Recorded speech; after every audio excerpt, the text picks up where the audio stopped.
School থেকে ভিজিটিংয়ে গিয়ে যা তা অবস্থা, মানে যেখানে গাছ পাচ্ছি ঠিক সেখানেই গাছে উঠে চড়ে বিভিন্নভাবে ফল সংগ্রহ করে খাচ্ছি।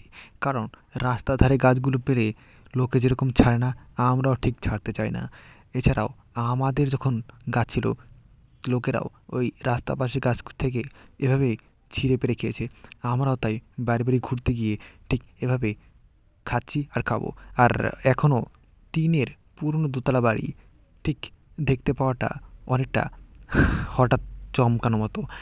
আর ঠিক এরকমভাবে এরকম জায়গায় ওই মাটির ঘর দেখতে পাওয়াটা বেশ ভালো লাগলো। আর ভিজিটিংয়ে ঠিক এরকম পরিবেশ, নির্জন নিরিবিল পাওয়া যায় না। নিরিবিলি পরিবেশে ভীষণ ভালো লাগে, তবে ভয়ার্থ পরিবেশও সৃষ্টি হয়। যাই হোক, ছোট একটা ব্লগ ঠিক এভাবে শেষ করলাম। নমস্কার, সত শ্রী আকাল, সালাম।